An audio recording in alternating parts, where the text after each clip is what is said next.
नमस्ते दोस्तों, स्वागत है आपका KSR फैक्ट्स में।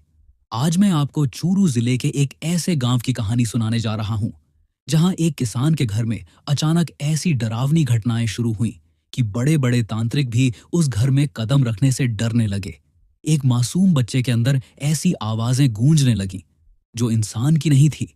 और फिर अमावस्या की उस काली रात में एक रहस्यमयी घुड़सवार उस घर के दरवाजे पर आया। लेकिन अगली सुबह जब लोगों ने रेत में निशान देखे तो उनके रोंगटे खड़े हो गए। तो चलिए शुरू करते हैं आज की कहानी।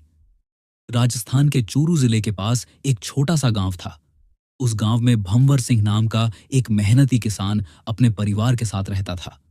भंवर सिंह सीधा साधा इंसान था और उसकी एक ही पहचान थी, उसकी मेहनत और उसकी भक्ति। भंवर सिंह का परिवार पीढ़ियों से खाटू श्याम बाबा का परम भक्त था। उनके घर के आंगन में एक छोटा सा आला बना हुआ था, जिसमें श्याम बाबा की एक पुरानी मूर्ति रखी थी। हर शाम वहां दीपक जलाया जाता था और पूरा परिवार मिलकर भजन गाता था।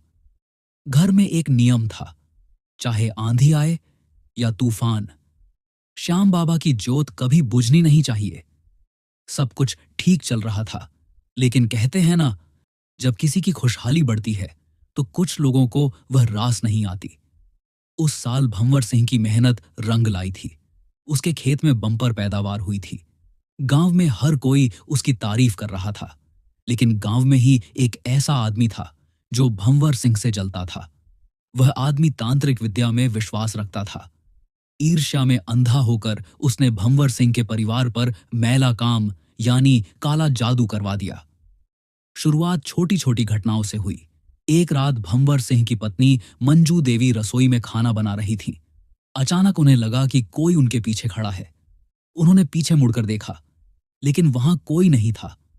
अचानक उनके कानों में एक भारी और डरावनी हंसी गूंजी। उनके हाथ से पीतल की थाली गिर गई। उस रात के बाद घर का माहौल बदलने लगा। घर में एक अजीब सी सड़ी हुई गंध आने लगी। रात होते ही घर के कोनों से अजीब अजीब आवाजें आने लगतीं। लेकिन सबसे भयानक घटना तब हुई जब भंवर सिंह का बेटा रवि स्कूल से घर लौटा। उस दिन उसकी की आंखें पूरी तरह लाल थीं। वह बिना कुछ बोले अपनी मां के पास गया और अचानक उनका गला पकड़ लिया। उसकी ताकत इतनी ज्यादा हो गई थी कि 3-4 लोग मिलकर भी उसे रोक नहीं पा रहे थे। रवि के मुंह से जो आवाज निकल रही थी, वह उसकी अपनी आवाज नहीं थी। वह किसी बूढ़ी औरत की तरह गुर्राते हुए बोला, इस घर को श्मशान बना दूंगी, किसी को जिंदा नहीं छोड़ूंगी। यह सुनकर पूरे परिवार के पैरों तले जमीन खिसक गई। भंवर सिंह ने कई तांत्रिकों और ओझाओं को बुलाया, लेकिन जो भी घर के दरवाजे तक आता, वह अंदर कदम रखने से पहले ही डर जाता। एक तांत्रिक ने तो दरवाजे पर खड़े खड़े ही कांपते हुए कहा, भाई, तुम्हारे घर में किसी ने बहुत भारी तंत्र कराया है। यहां 3 अतृप्त आत्माएं छोड़ी गई हैं, और जिसने यह किया है उसने 64 योगिनी के पहरे को चुनौती दी है। जब तक बलि नहीं मिलेगी, ये आत्माएं नहीं जाएंगी। यह सुनकर भंवर सिंह पूरी तरह टूट गया। उसके हाथ पैर ठंडे पड़ गए। उसे समझ ही नहीं आ रहा था कि वह अपने परिवार को इस मुसीबत से कैसे बचाए। मंजू देवी रोते हुए बोली, भंवर जी, अब हम क्या करेंगे? हमारा बेटा तो दिन ब दिन और डरावना होता जा रहा है। गांव के कुछ लोग भी यह सब देखने के लिए घर के बाहर इकट्ठा हो गए थे। लेकिन जैसे ही उन्होंने रवि की हालत देखी, कोई भी ज्यादा देर तक वहां ठहरने की हिम्मत नहीं कर पाया। धीरे धीरे सब लोग वहां से चले गए। अब उस बड़े से घर में सिर्फ डर, सन्नाटा और चिंता बची थी। भंवर सिंह उस रात श्याम बाबा की मूर्ति के सामने बैठ गया। उसने हाथ जोड़कर कहा, बाबा, अगर हमने कभी सच्चे दिल से आपकी भक्ति की है तो आज हमारे परिवार की रक्षा कर लीजिए। पूरे घर में एक अजीब सा बोझिल माहौल था। रवि की हालत हर घंटे बिगड़ती जा रही थी। कभी वह जोर जोर से हंसने लगता, कभी अचानक चीखने लगता, और कभी ऐसी भाषा में बोलने लगता जिसे कोई समझ नहीं पाता। भंवर सिंह ने डर के मारे उसे मजबूरी में रस्सियों से बिस्तर पर बांध दिया। उस दिन जैसे तैसे बीत गया, और फिर आई वो रात।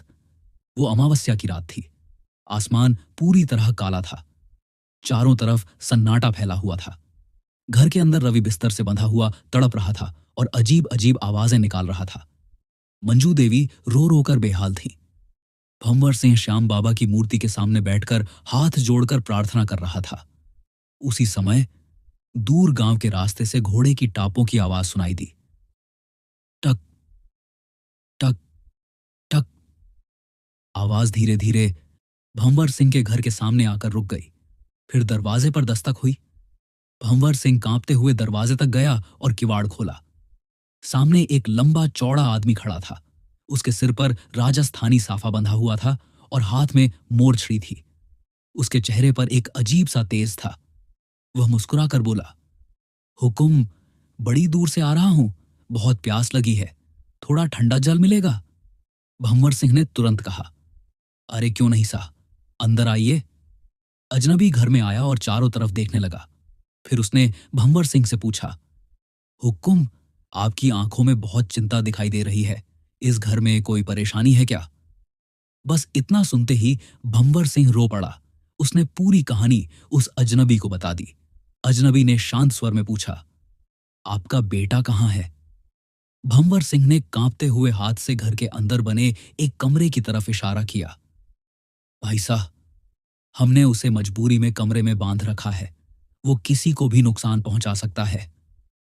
इतना सुनते ही उस कमरे के अंदर से अचानक जोर जोर की आवाजें आने लगी, जैसे कोई बिस्तर पर छटपटा रहा हो। फिर एक डरावनी चीख पूरे घर में गूंज गई। मंजू देवी डर के मारे भंवर सिंह के पीछे छिप गईं, लेकिन अजनबी बिल्कुल शांत खड़ा रहा। वह धीरे धीरे उस कमरे की तरफ बढ़ने लगा। भंवर सिंह घबराकर बोले, भाई साहब, अंदर मत जाइए, वो अभी बहुत खतरनाक हालत में है।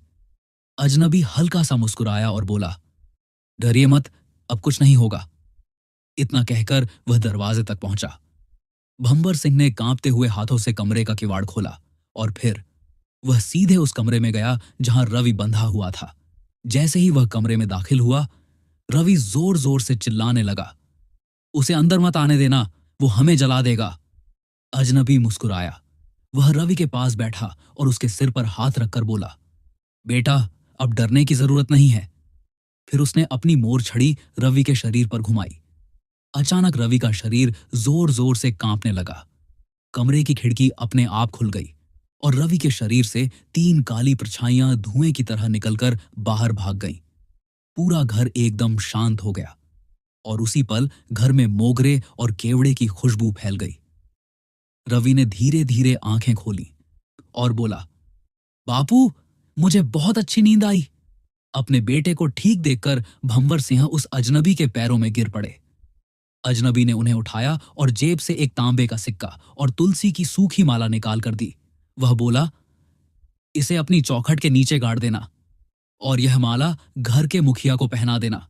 जब तक इस घर में विश्वास रहेगा, कोई भी मैली विद्या इस दहलीज को पार नहीं कर पाएगी। मंजू देवी ने कहा, भाई साहब, पहले खाना खा लीजिए। अजनबी मुस्कुराया, नहीं हुकुम, मेरा काम पूरा हो गया है। वह बाहर गया और अपने घोड़े पर बैठकर रात के अंधेरे में कहीं गायब हो गया। उस रात के बाद पहली बार भंवर सिंह के घर में सुकून था। डर जैसे पूरी तरह खत्म हो चुका था। भंवर सिंह देर रात तक जागते रहे। उनके मन में बस एक ही बात चल रही थी, वो कौन था जिसने बिना कुछ लिए हमारे परिवार को बचा लिया। धीरे धीरे उनकी आंख लग गई। सुबह जब सूरज की पहली किरण आंगन में पड़ी तो भंवर सिंह की नींद खुली। उन्हें अचानक रात की सारी घटना याद आ गई। उनके दिल में उस अजनबी के लिए आभार उमड़ पड़ा। उन्होंने मन ही मन सोचा, आज उस भाई साहब को ढूंढकर धन्यवाद जरूर कहूंगा। और यही सोचकर भंवर सिंह घर से बाहर निकले। लेकिन बाहर का दृश्य देखकर वह हैरान रह गए। रेत पर दूर दूर तक किसी इंसान के पैरों के निशान नहीं थे। सिर्फ एक नीले घोड़े के खुरों के निशान दिखाई दे रहे थे और वो निशान सीधे गांव के पास बने श्याम बाबा के मंदिर की ओर जा रहे थे। भंवर सिंह की आंखों से आंसू निकल आए। उन्होंने मंदिर की तरफ हाथ जोड़कर कहा, बाबा, संकट में आप खुद हमारी रक्षा करने आए थे। आज भी उस परिवार के पास वह तांबे का सिक्का और तुलसी की माला सुरक्षित रखी हुई है और गांव के लोग मानते हैं कि उस रात खाटू श्याम बाबा खुद अपने भक्त की रक्षा करने आए। और थे। दोस्तों, यह कहानी हमें सिखाती है कि सच्ची भक्ति के सामने कोई भी बुरी ताकत ज्यादा देर तक टिक नहीं सकती।